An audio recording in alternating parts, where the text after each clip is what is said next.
Thomas Mann, La montaña mágica. Capítulo 2, parte 1 sobre la pila bautismal y los dos aspectos del abuelo. Hans Castorp no conservaba más que vagos recuerdos de su casa paterna, ya que apenas había conocido a su padre y a su madre. Murieron durante el breve intervalo que separaba su quinto de su séptimo aniversario. Primero falleció la madre, de un modo absolutamente inesperado, en la víspera de un parto, a causa de una flebitis seguida de trombosis, de una embolia, como decía el doctor Heidekind, que había paralizado instantáneamente su corazón.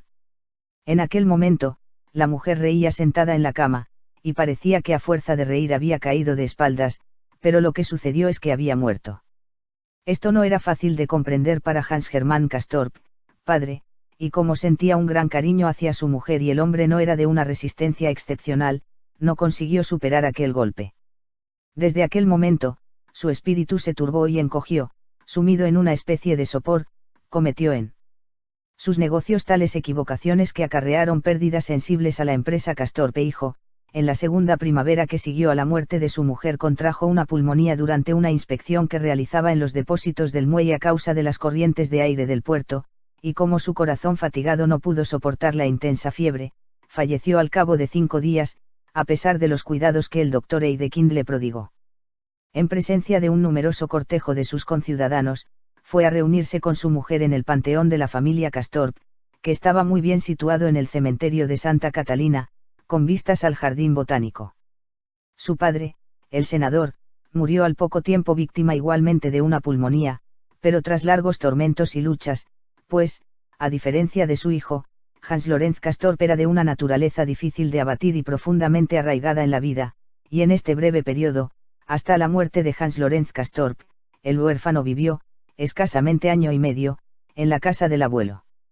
Era un edificio construido a principios del siglo pasado en un solar angosto, siguiendo el estilo del clasicismo nórdico, pintado de un color claro, y con un portalón encuadrado por columnas truncadas.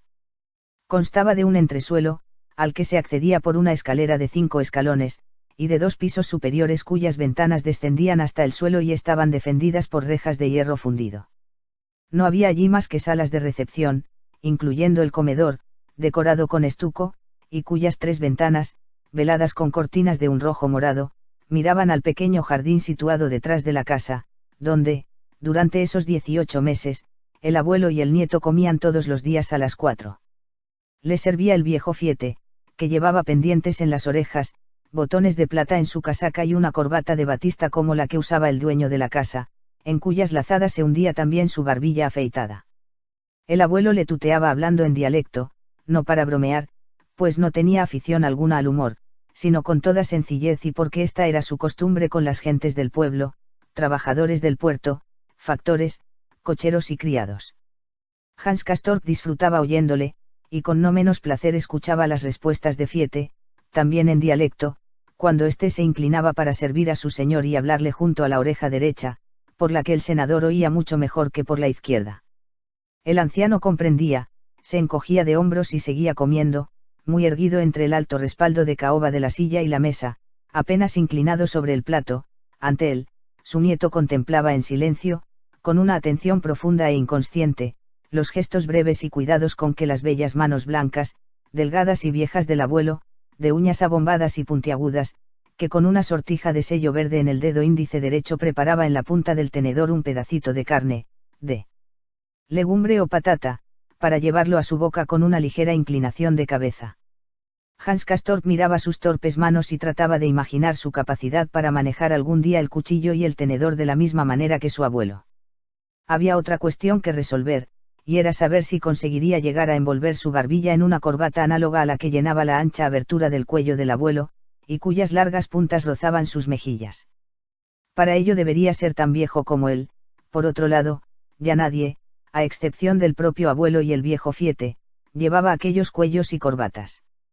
Era lamentable, pues el pequeño Hans Castorp gozaba extraordinariamente contemplando la barbilla del abuelo apoyada en el bello nudo de una blancura inmaculada. Con el paso de los años, siendo ya adulto, solía recordarlo y, desde el fondo mismo de su ser, lo aprobaba. Cuando habían terminado de comer y enrollado sus servilletas en los aros de plata, una tarea que Hans Castorp realizaba entonces con bastante dificultad porque las servilletas eran grandes como manteles, el senador se levantaba de la silla, que retiraba Fiete, y con paso lánguido se dirigía a su gabinete, en busca de un cigarro. A veces, su nieto le seguía. Este gabinete debía su existencia al hecho de que el comedor lo ocupaba toda la anchura de la casa y tenía 3 ventanas, por lo que no había quedado espacio suficiente para 3 salas, como es lo habitual en las casas de este tipo, sino solo para 2 salones, uno de los cuales, perpendicular al comedor y con una sola ventana dando a la calle, hubiese sido de una amplitud desproporcionada. Por eso habían construido un tabique en una cuarta parte de su longitud y así quedó formado ese gabinete, estrecho, sombrío y amueblado tan solo con algunos objetos, una estantería en la que había la caja de cigarros del senador, una mesa de juego, cuyo cajón contenía objetos tentadores, como naipes de bist, dados, tabletas de dientes móviles para marcar los puntos, una pizarrita con trocitos de yeso, vacuilas de cartón y otras cosas, y finalmente, en el rincón, había una vitrina rococó de palo santo, detrás de cuyos vidrios pendía una cortinilla de seda amarilla. Abuelo, decía a veces el joven Hans Castorp al entrar en el gabinete y poniéndose de puntillas para acercarse a la oreja del anciano, enséñame la pila bautismal, por favor.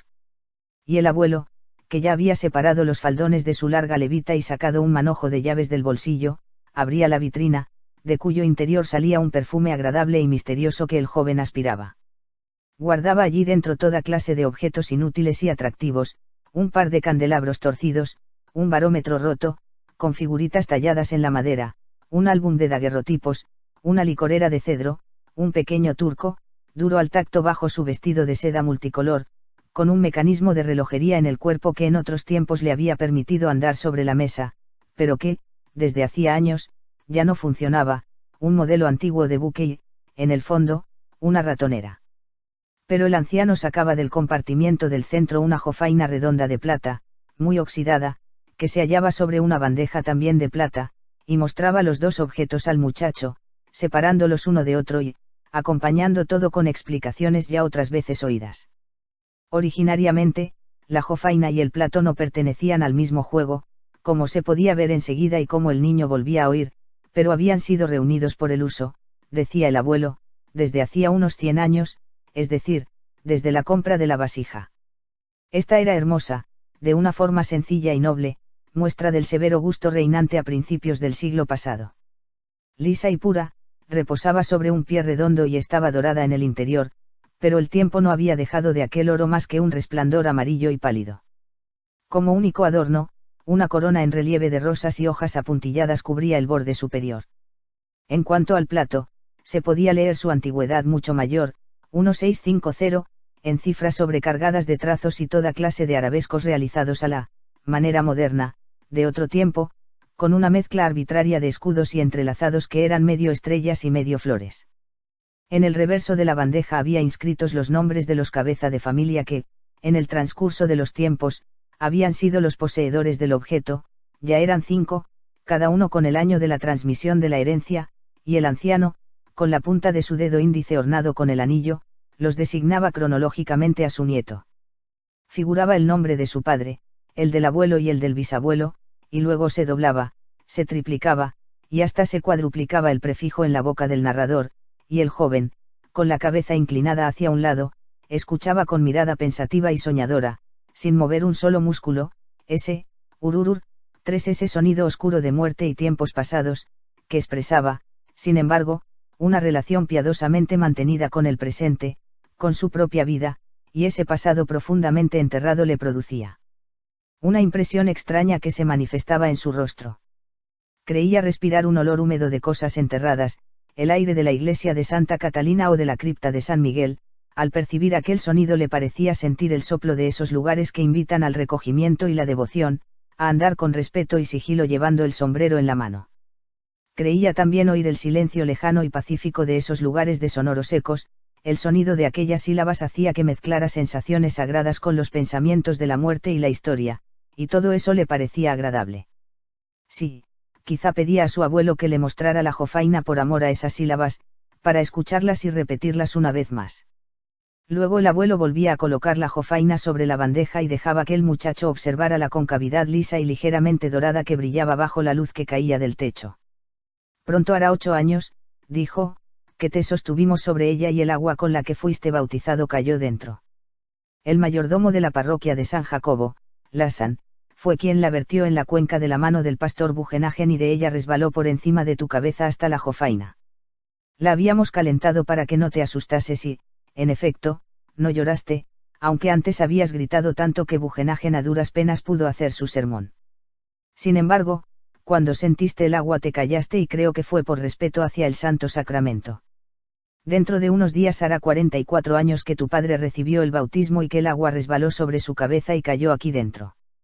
Fue aquí, en esta casa, su casa paterna, en la sala de al lado, ante la ventana del centro, y fue el viejo pastor Ezequiel quien le bautizó, el mismo que los franceses estuvieron a punto de fusilar cuando era joven, porque había predicado contra sus rapiñas y sus contribuciones de guerra. Ese se halla también desde hace mucho tiempo en la casa del Señor. Y hace 75 años que me bautizaron a mí, también en la misma sala sostuvieron mi cabeza encima de la jofaina, exactamente como está ahora, colocada sobre la bandeja, y el pastor pronunció las mismas palabras que contigo y tu padre, y el agua clara y tibia resbaló de la misma manera por mis cabellos, entonces no tenía muchos más que ahora, y cayó también ahí, en esa jofaina dorada. El niño elevó la mirada hacia el delgado rostro del anciano, del abuelo que se inclinaba de nuevo sobre la jofaina, como lo había hecho en aquella hora perdida en el tiempo de la que hablaba en ese momento, y la impresión que había sentido otras veces se apoderó de él, una impresión extraña y angustiosa, visionaria, de apacible inmovilidad, de cambiante permanencia, de volver a empezar y de una monotonía vertiginosa, impresión que ya había sentido en otras circunstancias y cuya repetición había esperado y deseado, era en parte por el amor que sentía hacia ella, por lo que había querido que le mostrasen la herencia que pasaba, de forma inmutable, de unos a otros. Cuando más tarde el muchacho pensaba en ello, le parecía que la imagen de su abuelo se había grabado en él con una huella más límpida y profunda que la de sus padres, quizás se debía a su simpatía, o a una afinidad física particular, pues el nieto se parecía al abuelo tanto como un rapaz de mejillas rosadas puede parecerse a un septuagenario canoso y arrugado, que había sido sin duda la personalidad pintoresca de la familia. Lo cierto es que el tiempo había rebasado la manera de ser y de pensar de Hans Lorenz Castorp mucho antes de su muerte. Fue un hombre profundamente cristiano, miembro de la Iglesia reformista, con sentimientos severamente tradicionales y que encontraba dificultad para adaptarse a las novedades. Tan preocupado estaba de que se mantuviese firme la clase aristocrática admitida al gobierno como si hubiese vivido en el siglo XVI, cuando la menestralía, venciendo la resistencia tenaz de los patricios, tercos en defender sus antiguos privilegios, había comenzado a conquistar los puestos y los votos en el seno del Consejo de la ciudad. Su actividad coincidió con una época de desarrollo intenso y transformaciones múltiples, con una época de progreso a marchas forzadas que había exigido atrevimiento y espíritu de sacrificio en la vida pública. Pero Dios sabe que el viejo Castorp no contribuyó a que el espíritu de los tiempos modernos celebrase sus brillantes y trascendentales victorias.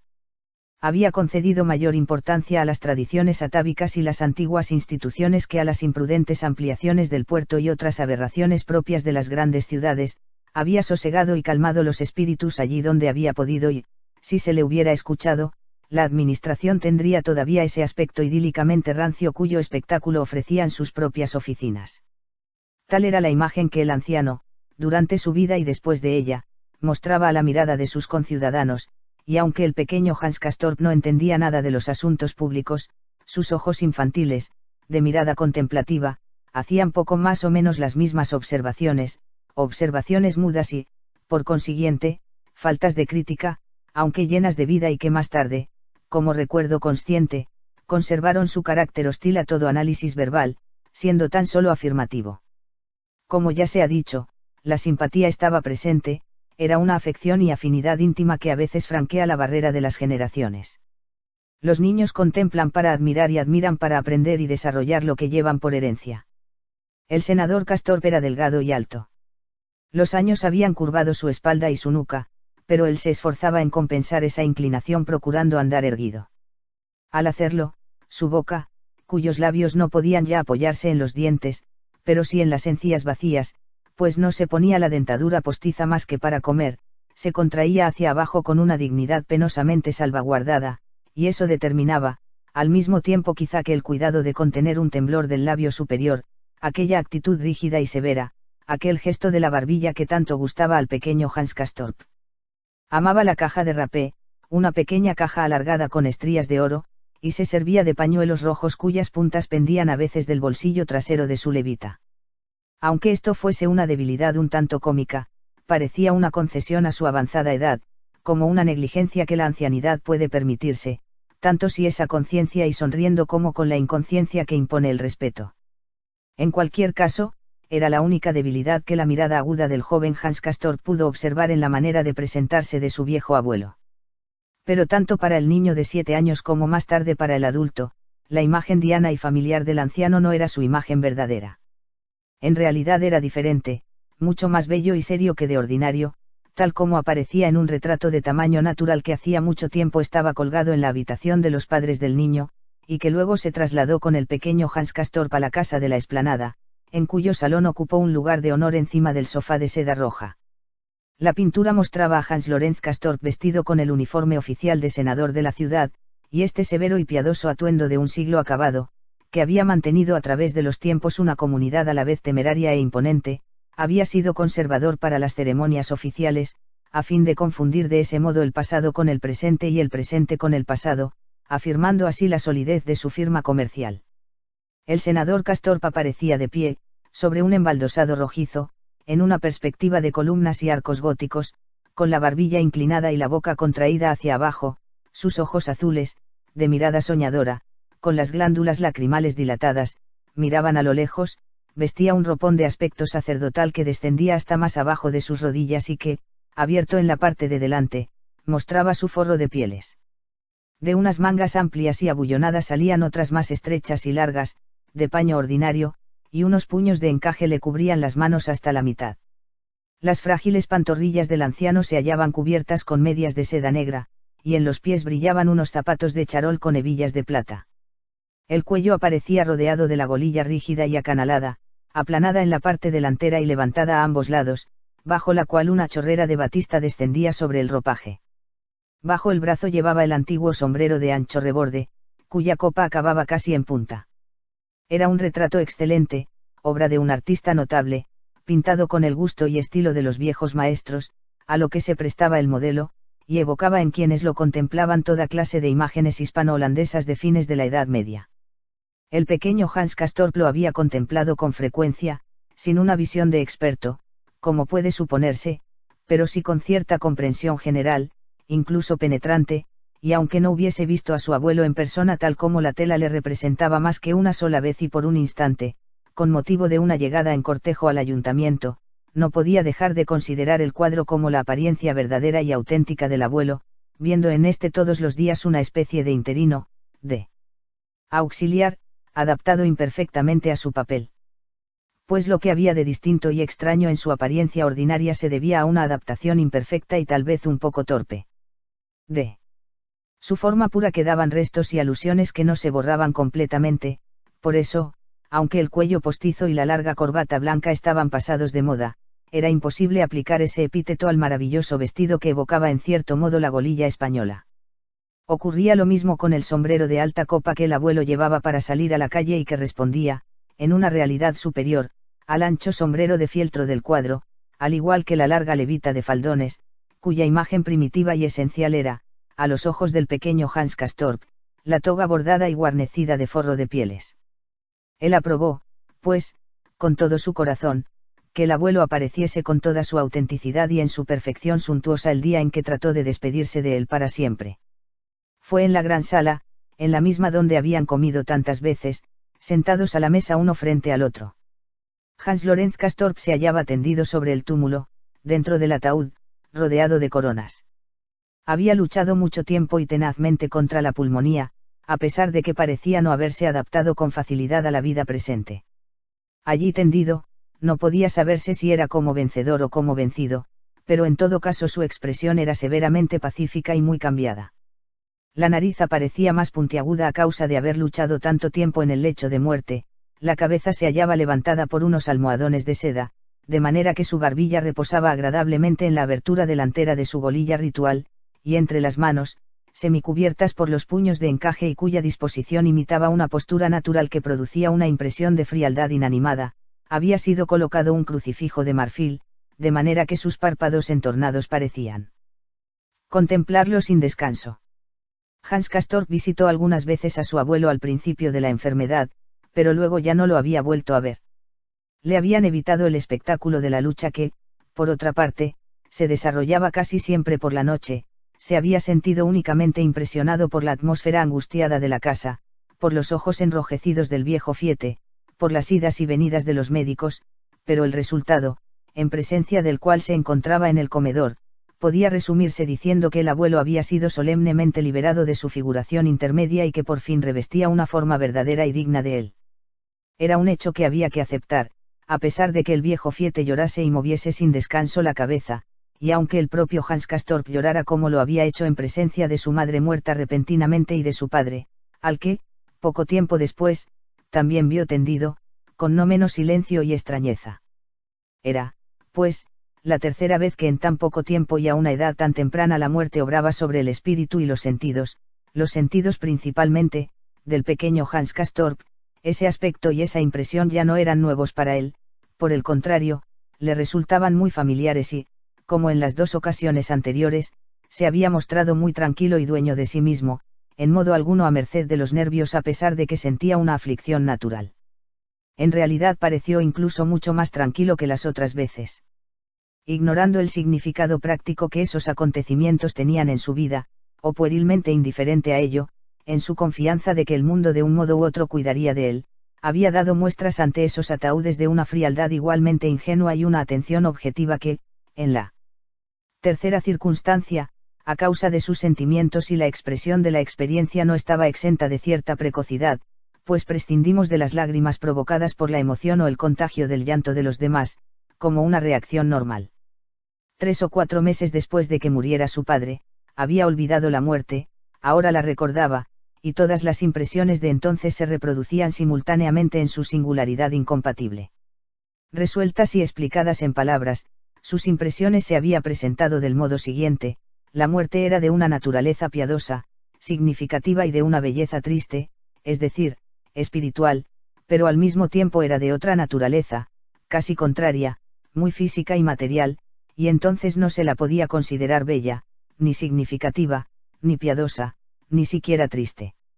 La naturaleza solemne y espiritual se expresaba por el suntuoso ataúd del difunto, por la magnificencia de las flores, por las palmas que, como se sabe, significaban la paz celeste, además, y más claramente todavía, por el crucifijo en las manos del abuelo difunto, por el Cristo bendiciendo de Thorvaldsen, que se hallaba sobre la cabecera del féretro, y por los 2 candelabros erguidos a ambos lados que, en aquella circunstancia, habían adquirido igualmente un carácter sacerdotal.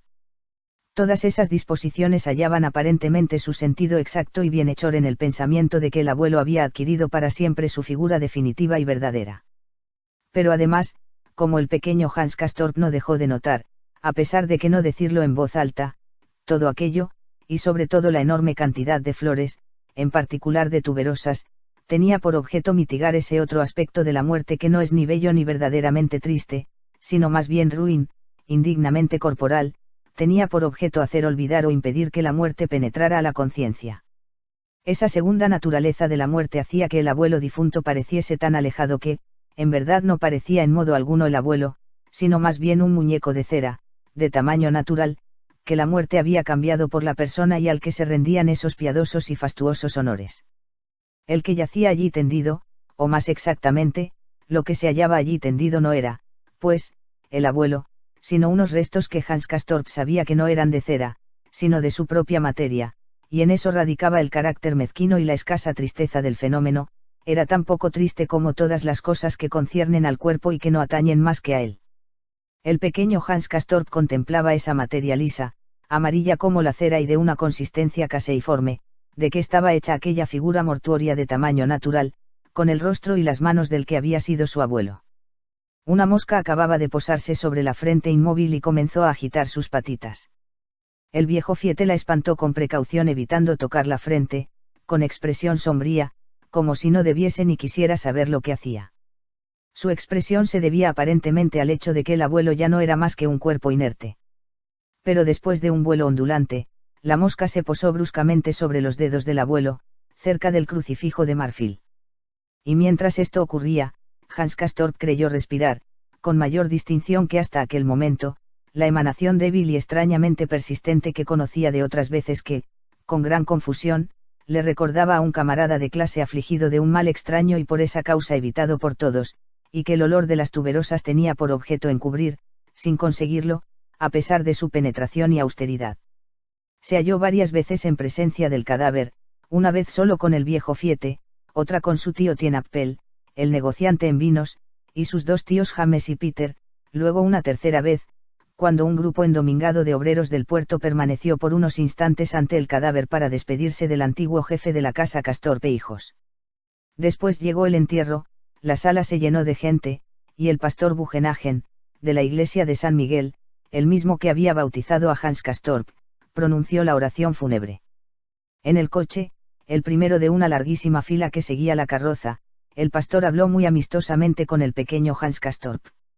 Después, esa pequeña parte de su vida terminó y Hans Castorp cambió de casa y familiares por segunda vez en su joven existencia.